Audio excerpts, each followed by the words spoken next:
Buenas tardes. Bienvenidos todos a este acto de presentación del 7º número de la revista Grado, Grau, Villa y Alfoz. Un acto también que sirve de clausura para estas 10º jornadas de estudios locales. Unas jornadas que se han ido dilatando en el tiempo y que, bueno, ya comenzaron el año pasado.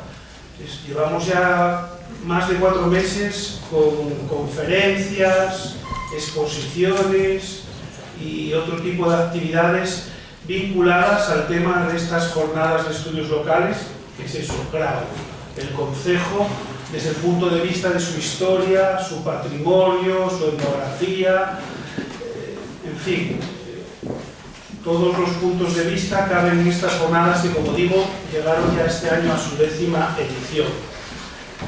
Una de las actividades que más nos satisface desde la concejalía es publicar esta revista, que bueno, ya podemos ya casi hablar de monografía, de libro, porque en este 7º número hemos conseguido o hemos tenido que pasar de las 80 páginas a las 112. ¿Por qué? Pues porque teníamos tantas colaboraciones y de tanto interés que no queríamos ni cortar un poco el espacio a los autores ni dejar algún artículo fuera sin publicar de cara a otro número. Y bueno, pues la concejalía hizo ese pequeño esfuerzo de dedicar un poco más de dinero y llegar hasta las 112 páginas. La presentación de hoy, hay representantes, autores de algunos de los artículos. Comenzando desde la esquina, tenemos a los representantes del Grupo Arqueos de la Universidad de Oviedo, autores de una conferencia que algunos de vosotros recordáis sobre los nuevos materiales arqueológicos aparecidos en los yodos, que ahora plasman negro sobre blanco en esta revista, con ese título, Nuevos materiales arqueológicos aparecidos en los yodos, aportación a la historia del Camino Real de la Mesa. Hoy están con nosotros, representando, como digo, al Grupo Arqueos, José Avelino Gutiérrez González, bienvenido de nuevo a Grau, Alejandro García Álvarez Busto, un viejo conocido también de la afición, estuvo muchos años aquí en el albergue del Palacio Fontela, y bueno, es un gusto volver a verlo después, bueno, ahora no después de otros años, porque estuviste aquí hace un par de meses, pero bueno. Y también Daniel Mateos Suárez. También hace un mes prácticamente estuvo con nosotros Artemio Mortera, el presidente de ARAMA, de la Asociación para la Recuperación de la Arquitectura Militar Asturiana de la Guerra Civil de los años 36 y 37, y el auténtico alma mater de la futura colección que sobre la Guerra Civil se va a inaugurar en los próximos meses, vinculada al Museo de Grau. Artemio nos dio una charla sobre la Guerra Civil de Grau y lo que nos aporta en esta revista es una cronología, unas efemérides, lo que pasó en la Guerra Civil día por día en nuestro concejo. Todo ello acompañado de unas fotos muy interesantes de Constantino, de Floro, y es el artículo que nos ofrece en este número de la revista. Y finalmente, a mi derecha, no por ello menos importante, tenemos a Guillermo. Guillermo Fernández Ortiz también ya ha dado aquí un par de conferencias, pero en esta ocasión aporta un artículo, una recopilación de documentos notariales relativos al concejo de Grau en los siglos XVII, un estudio, edición e índices de unos, como digo, unos documentos que él ha seleccionado por significativos y que luego nos explicará concretamente por qué los seleccionó. Aparte, la revista incluye otros 2 artículos, 3 figuras de la asturianada clásica en Grau, obra de Héctor Braga, y que es también el acta de una conferencia que nos dio Héctor Braga, el musicólogo y también músico, hace unos meses. Un artículo interesantísimo y que aporta pues nuevos datos sobre los 3 más representativos cantantes de tonada que hubo en la preguerra y durante la Guerra Civil en Grau. Gelín, el Repicao y sobre todo el Polenchu. Sobre todo un trabajo de investigación muy potente con el Polenchu, porque no se sabía que había sido de este hombre, y gracias al estudio y a la información que sacó Héctor Braga, pues él se puso en contacto incluso con una nieta del Polenchu en Francia, y sabemos exactamente el día y las circunstancias en las que murió, como digo, el más conocido de todos los cantantes de tonada que tuvimos aquí en Grado. Os recomiendo que leáis este artículo. También iba a venir hoy, pero finalmente se disculpó hace apenas unas horas, Miguel Don Gili Sánchez, que está con gripe, y disculpó su presencia. Nos ofrece también el artículo de una conferencia que inauguró precisamente las jornadas de este año, las jornadas de estos jornadas de estudios locales, hace ya unos cuantos meses, y trata sobre la presencia de la Soberana Orden de Malta en Asturias y en el concejo de Grao. Sabéis que concretamente es el San Juan de Villapañana. Y bueno, yo creo que ahora lo interesante es que los distintos autores nos den unas pinceladas de sus artículos, nos cuenten un poco, nos disparen un poco la curiosidad para que compráis la revista. No, es gratuita, ya sabéis que lo bueno no tiene precio. Y bueno, vamos a empezar, si os parece, no sé si por el más joven, ¿por qué no? Bueno, más joven. No, bueno, que empiece Guillermo, ¿vale? Vamos a que Guillermo, te cuenta Guillermo Abril. Ya está, ya conoces esta presentación. Bueno, pues buenas tardes a todos y gracias por venir. También gracias a Gustavo por invitarme a estar con vosotros y espero ser breve.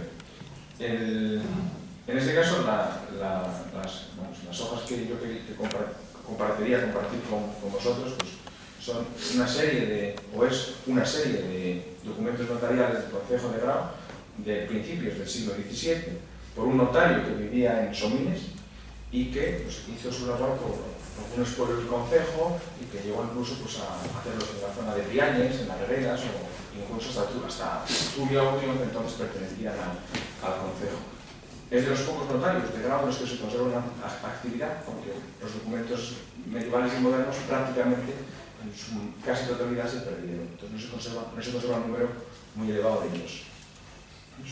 Al principio del artículo van unas notas sobre la historia del notariado en el concejo, desde qué momento tenemos notarios en el siglo XIII, cómo existe una gran notaría en el siglo XIV, que llega incluso a asumir bajo ella los notarios de Somiedo y de Miranda, parece que no durante mucho tiempo, y que, bueno, pues ofrecer esos datos. Ver también un documento del registro general de archivos generales y marcas de cómo un notario de Grao pues, era nombrado y cómo pasaba el examen, y el resto ya pues, los documentos, esta decena de documentos del notario Bartolomé García, que se conservan pues, unos 700, no muchos más, y que la selección pues, era un poco, me pareció, los temas más interesantes, pues, desde la tasación que hacen varios vecinos de un órgano que acaba de cambiar de dueños en Fuejo, la liberación de una esclava que pertenecía a una vecina el hijo de una esclava que pertenecía a una vecina de Peñaflor,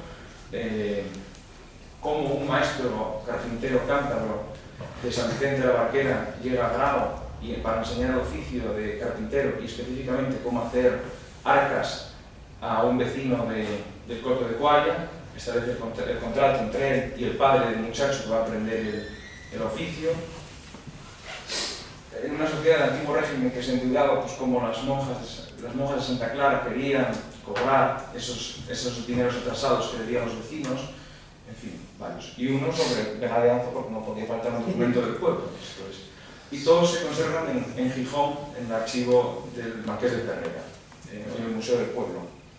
Uno de ellos, que no es el más significativo de todos y que hace el notario, pero que se refiere a Balduno, estaba entre los fondos de la Biblioteca Universitaria de Oviedo, y como era de difícil acceso y vamos, no es que se conserva con el conjunto, pues me pareció oportuno incluirlo porque estaba aislado del resto. Y esto es, y bueno, pues van resumidos al principio y al final va con unos índices de pueblos, de vecinos, para que todo el mundo que quiera consultar algo concreto, pues vaya al índice y lo pueda ver con y eso sería más o menos el conjunto de documentos.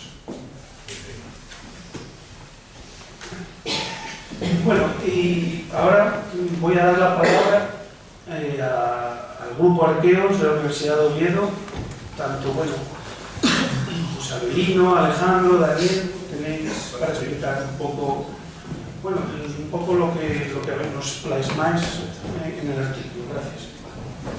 Gracias a vosotros. Bueno, pues en este artículo lo que pretendimos hacer fue envolver en un estudio el origen que lo motivó, que fue el hallazgo de algunos materiales arqueológicos, monedas, objetos, que luego nos comentará Daniel un poco más detenidamente, desde época romana, moderna hasta contemporánea, de la guerra civil más o menos, que aparecieron de una manera un poco irregular en el lugar de la Ventona y por diversas circunstancias pues llegó hasta nosotros la oportunidad de estudiarlos, clasificarlos y bueno, explicar un poco qué significaba el hallazgo de unos materiales metálicos, monedas, proyectiles y algunos otros objetos relacionados algunos con la artillería y caminantes diversos. Y lo que hicimos fue estudiar en primer lugar los materiales, la época, ver la posible relación con el lugar donde aparecieron los yodos, pues es inevitable el plantearse la relación con la posibilidad de que allí hubiera ocurrido la célebre batalla que describen las crónicas asturianas contra un ejército musulmán que en retirada fue cogido desprevenido en una emboscada por un contingente militar cristiano, ¿no? En el año 794. La posibilidad de vincularlo, de que esos objetos arqueológicos pudieran demostrar o no la batalla en ese sitio, pues era muy interesante. Y ese fue uno de los objetivos principales, ver si con esos objetos podía certificarse que allí había tenido lugar la batalla. Bueno, pues va a ser que no, porque justamente hay objetos de épocas anteriores, de época romana, y hay objetos de época posteriores, moderna y contemporánea, pero justamente de la época de la batalla o de la Edad Media, pues no hay ninguno o alguno muy dudoso, con lo cual no se puede esclarecer. Lo que ocurre es que la manera en que aparecieron, de una manera tanto irregular, tampoco certifica al 100% que se pueda dar como un documento seguro. Es decir, porque no haya aparecido no quiere decir que no haya ninguna posibilidad de que se pueda mantener la hipótesis de la ubicación en ese lugar de la batalla. Es decir, es un argumento negativo, pero no positivo. Entonces lo negativo no puede probar la negación, por así decirlo. Bueno, el caso es que aprovechamos para hacer una puesta al día de los conocimientos que tenemos sobre el Camín Real de la Mesa. Desde sus orígenes, y aprovechando que ha habido algunas otras intervenciones arqueológicas, parte sobre todo de Jorge Camino Mayor y un equipo más amplio, sobre todo en el muro y en la parte alta del camino, sobre todo en la zona de Belmonte, de Sommier, mejor dicho. Y aprovechamos para hacer unas prospecciones y un recorrido que nos mostrara cuál es el estado real y actual del camino.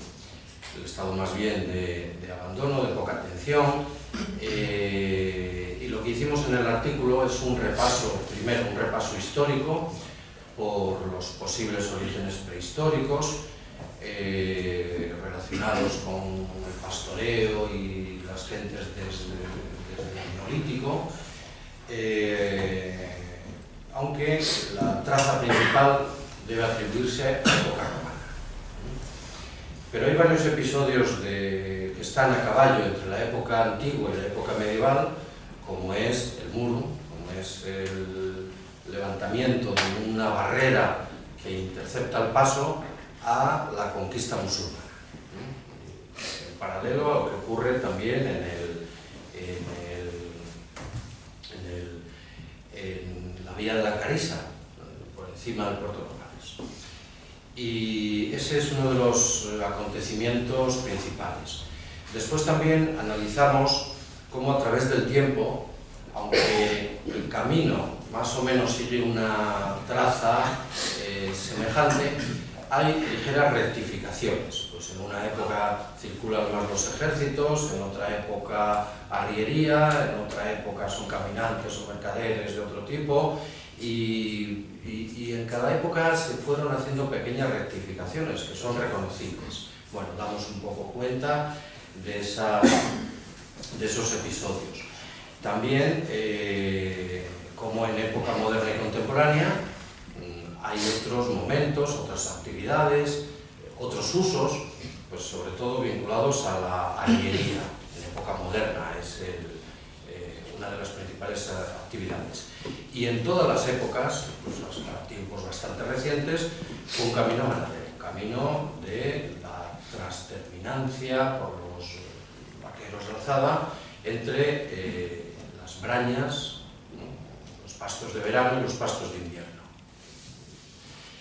Y también algunas otras actividades bélicas, como las de la época romana y medieval, también en época moderna y contemporánea, sobre todo en la guerra civil, en la guerra napoleónica, ¿eh?, y en la guerra civil. Es el último gran episodio bélico.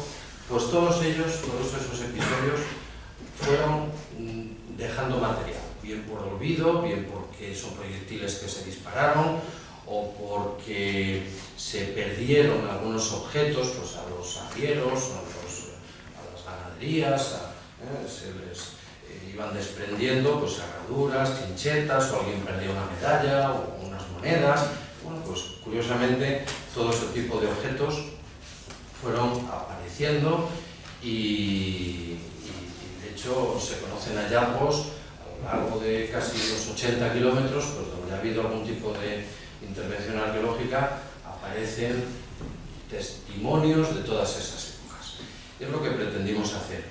Si bien le dimos una cierta importancia un poco mayor a algunos aspectos como el de la arriería y las ventas, que todavía existen varias de ellas y son algunos de los aspectos que creemos recuperables y que podrían servir para una mayor potenciación, conocimiento y uso real del camino con sus estaciones y sus albergues, y que se podría recuperar para tanto el conocimiento del camino como para dinamizarlo y potenciar que fuera más conocido y más recorrido. Bueno, este último aspecto, junto con otro muy interesante y poco conocido, como es el de las instalaciones bélicas de la guerra de independencia, la guerra napoleónica y de la guerra civil, casi prefiero que Alejandro, que fue el que más trabajó el tema de la arriería, pues que nos cuente algo algo sobre ello. Y después, igual Daniel, un poco más paso a los materiales. ¿Es esto? Buenas tardes. Pues, como comentaba Abelino, cuando nos llegaron los materiales arqueológicos al laboratorio, pues, aparte de agradecer la gestión a Antonia, que fue muy importante, esperábamos encontrarnos con materiales arqueológicos relacionados con ese episodio bélico de la batalla de Lutos de 794. Y claro, nuestra sorpresa fue cuando empezamos a limpiarlos, hizo un primer trabajo de limpieza, de conservación, que no sabía nada de la época del Reino de Asturias, nada del siglo VIII. Tenemos tres conjuntos fundamentales, materiales de época romana. De hecho, a lo largo del camino hay campamentos de época romana, hay un vínculo claro. Hay materiales de época moderna, del siglo XVII y del siglo XVIII, y después hay materiales de principios del siglo XIX relacionados con la guerra de la independencia. Pero los que más abundan, sobre todo, son los materiales, las monedas y después herramientas, artilugios, la mayor parte metálicos, relacionados con ese trajín arriero, esa actividad de la arriería que define el uso del camino de la mesa durante época medieval y moderna, porque si bien es verdad que es un camino militar en época romana, por el cual penetran las legiones hasta el centro de Asturias, la esencia fundamental de esa vía es económica. Es una vía por la cual se están trajinando con mercancías en las cuales en Asturias éramos deficitarios, no había trigo, no había otra serie de productos más elaborados como los paños que se traían de Castilla, y desde Asturias, y sobre todo desde los puertos costeros de Asturias, se trasladaba pues otro tipo de mercancías a León, a Castilla, ¿no? Estoy pensando, por ejemplo, en la sal, el pescado seco desde los puertos del occidente, y también ganadería. Se trajinaba con mucha ganadería. Y por eso, pues en las ventas aparecen ferrerías, porque bueno, pues había que reparar los carruajes, había que cerrar los caballos. Pero lo que más nos llamó la atención es que había una concentración muy importante de monedas del siglo XVII. Muchas de ellas es lo que denominamos resellos, porque son monedas que se vuelven a reacuñar para darles un nuevo valor. Es una época de muchas crisis económicas, inflación, deflación, y por lo tanto la moneda cambia, ¿no?, en su valor. Y había que buscar una explicación, ¿no? Al principio, casi un poco a modo de broma, decíamos, bueno, esto es la historia de un disgusto, ¿no? Pues un paisano, ¿no?, un arriero, pues que la triquera se le rajó y perdió las monedas y las fuimos encontrando a lo largo del camino, ¿no? Pero la variedad y el número de monedas, estamos hablando de entre monedas del siglo XVII y XVIII, 40 y pico, 50 monedas, y de diversas épocas, nos llevó a pensar que ahí pasaba algo más complejo. Y después, bueno, pues tuvimos la oportunidad de visitar el sitio con Antonio y comprobamos que en una zona muy concreta del camino hay varias ventas. Normalmente estas ventas se disponen a cierta distancia, pero en torno a los yodos está la venta de los yodos, y después en el Prado de la Ventona está la conocida como la Ventona, y un poco más allá está la venta del capítulo. Y además responden a tipologías diferentes, porque la venta de los yodos responde a la tipología prototípica, podríamos decir, que es un edificio alargado con aposentos, pero después también cuadras, fragua, y en cambio la Ventona es un edificio diferente, es un edificio particular, porque es de planta rectangular, de 3 alturas, con las caballerizas abajo, y después el propio Prado de la Ventona es el prado más grande del entorno, y tiene un pequeño altozano donde, pues, utilizando técnicas de fotografía aérea por satélite, pudimos determinar que ahí había algo que no era natural, que era antrópico, que estaba elaborado por la mano del hombre. Posiblemente habría un encerradero con varales, con estacas de madera. Por lo tanto, tendríamos un sitio donde se encerraba el ganado. Evidentemente, ahí hay abundancia de agua, hay manantiales, hay abrevaderos. Y esa concentración de monedas de esos siglos XVII, XVIII, XIX nos lleva a pensar que en ese punto de los yodos probablemente pudo haber en época moderna una feria de ganado, o por lo menos un sitio donde se concentraba el ganado, pues, desde ovejas, vacas y caballerías, para darle después, pues, salida hacia el interior, hacia León, ¿no? Por lo tanto, es un centro con una actividad económica muy interesante.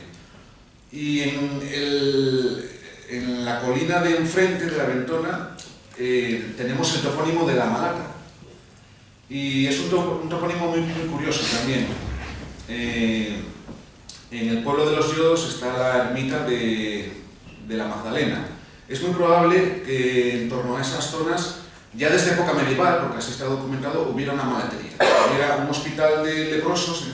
O sea, la lepra es uno de los grandes problemas de la población en época medieval y moderna, y por eso se crean estos hospitales para atender a los enfermos.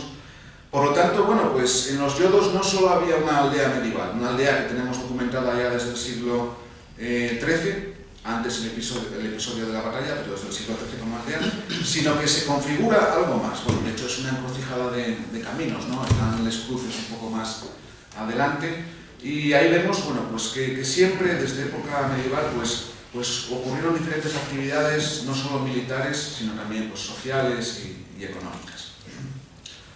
Y bueno, ya antes de ceder la palabra a Daniel, que nos puede concretar un poco más los materiales de que estamos hablando, el último conjunto es un conjunto de materiales militares. Realmente son, la mayor parte son proyectiles de plomo, y muy curiosamente pues, se diferencian en dos grupos, y después aparecen también algunos botones de casacas militares, ¿no?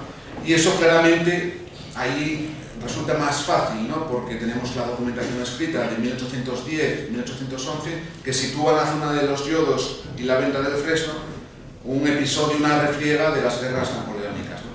Y este tipo de materiales militares, estos proyectiles de plomo, pues responden a una escaramuza que hubo ahí en esa época. De hecho, uno de los proyectiles está impactado, pues impactó contra un muro de piedra, y el resto, bueno, pues si quieres, Daniel, nos puedes comentar un poco más.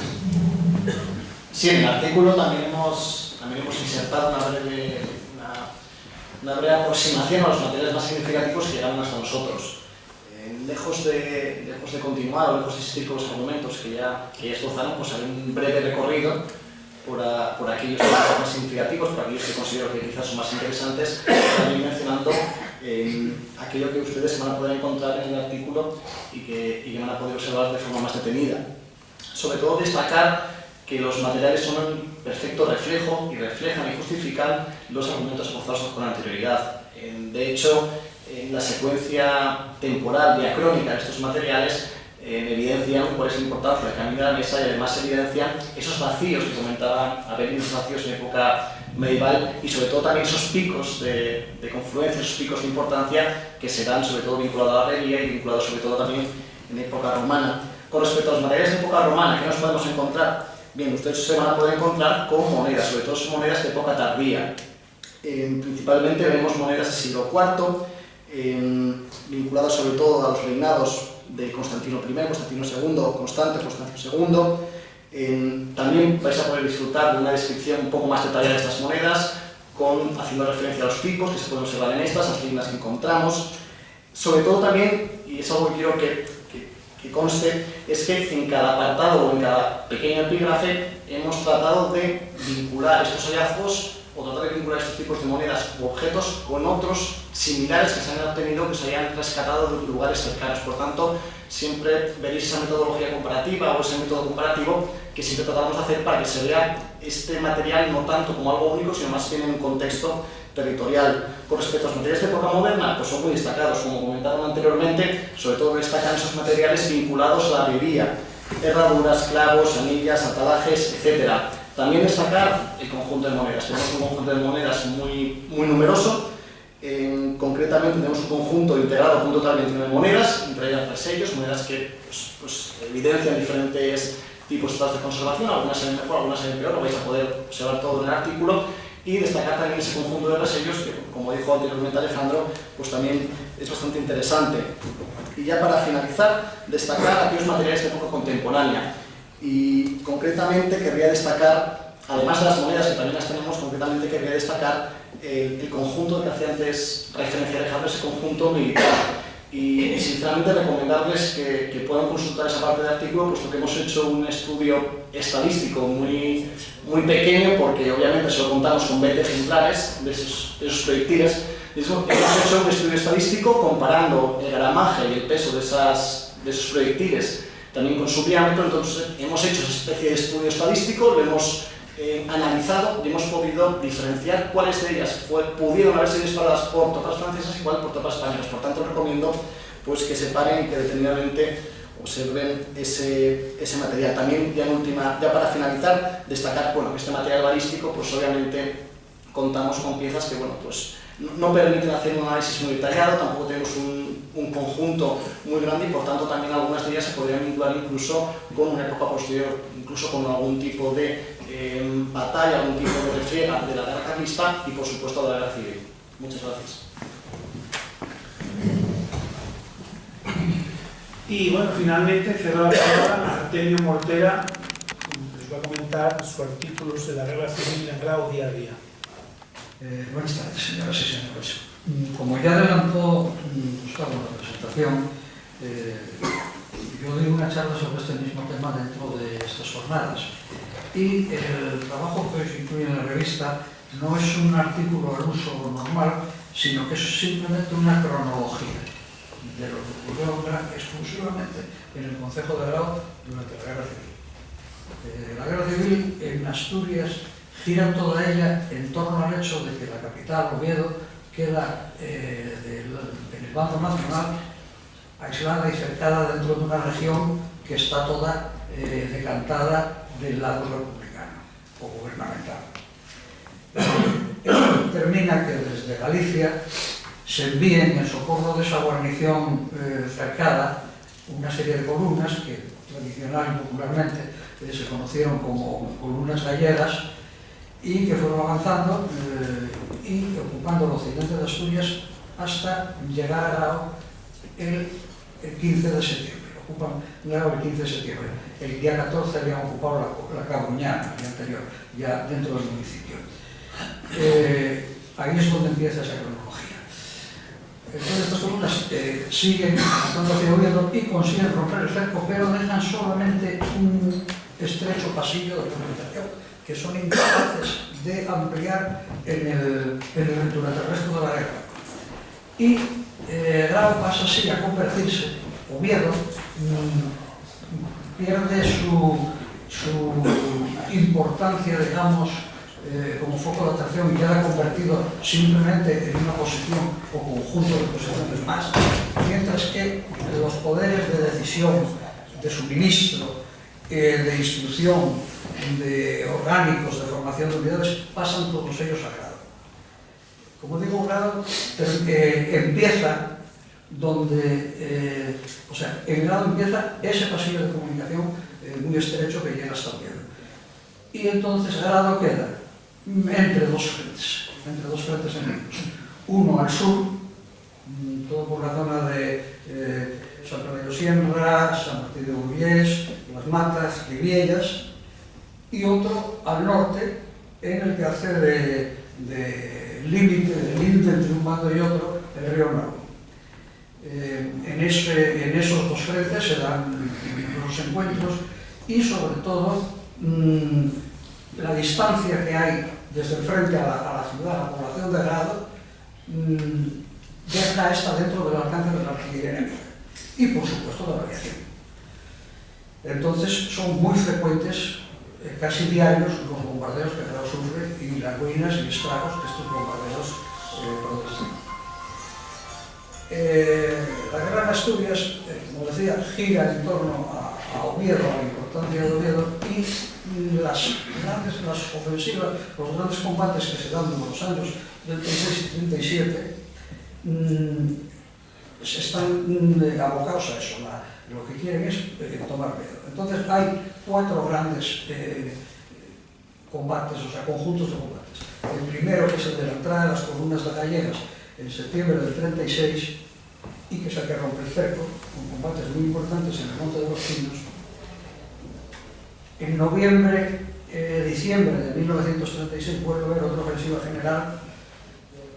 En febrero, marzo de 1937 otra más, y el 1 de agosto también de 1937 la última ofensiva, y todas ellas afectan a Grau.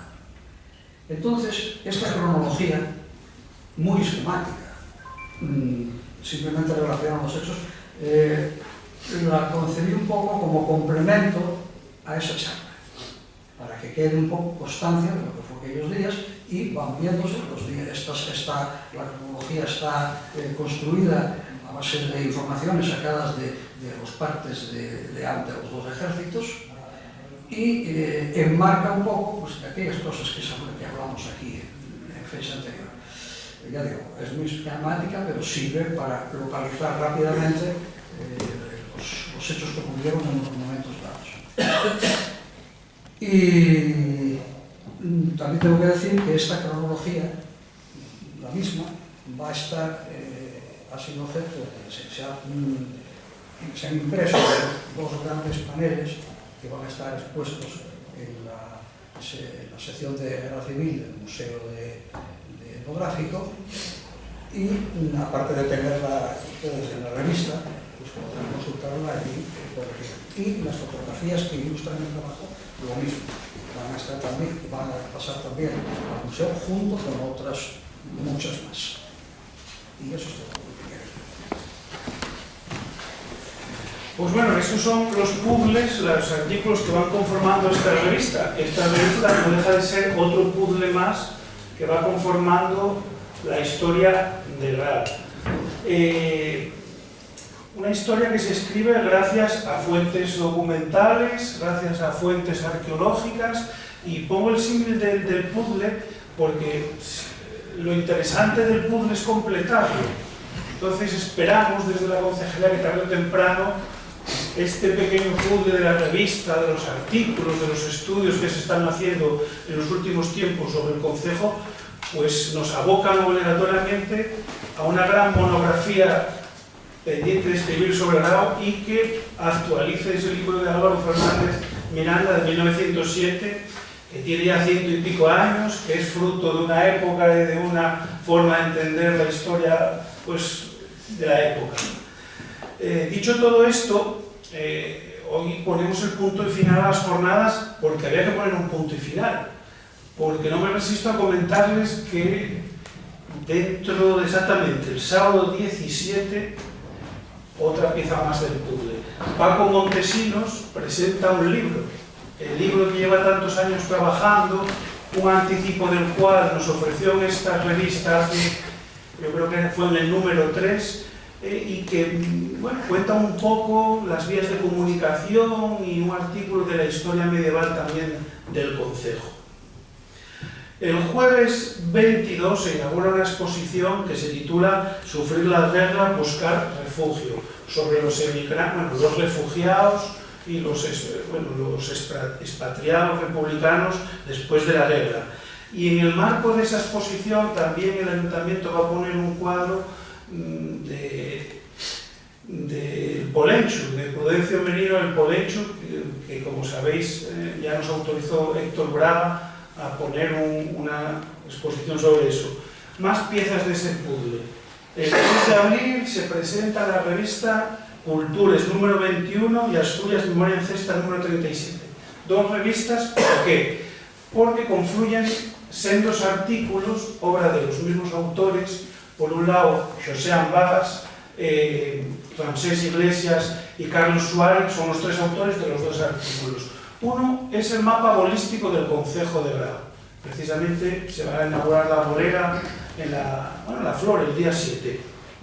Y otro artículo habla de un tema muy interesante, de un juego que se llamaba el boliche, de un juego muy peculiar que se ha recuperado, se ha documentado entre otras zonas en Grau. Podría seguir.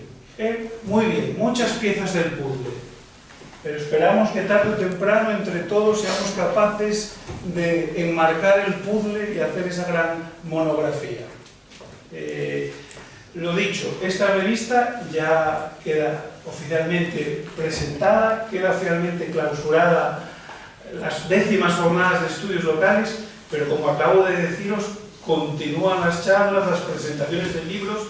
Y se me olvidaba, se presenta también el libro del Mosconia, de la historia del Club Deportivo Mosconia. Lo apunté antes allí, no me acuerdo qué día era.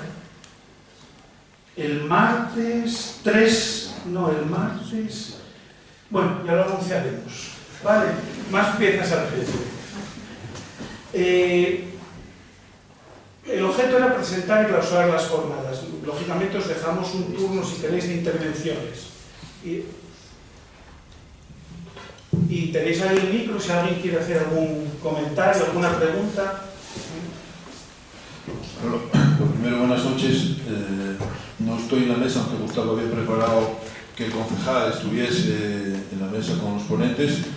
Ya veis que son unos cuantos y a veces los políticos lo que tenemos que hacer es dar paso a los verdaderos protagonistas y a los que se curraron una palabra estos artículos, ¿no? Por eso quiero poner en valor pues este tipo de trabajos que desde hace más de 10 años, desde la concejalía, más bien desde la Coordinación de Cultura, se llevan sacando adelante, y ponerlo en valor por el mérito que tiene dar luz a historias que hasta ahora eran, entiendo, desconocidas de nuestro concejo, ¿no?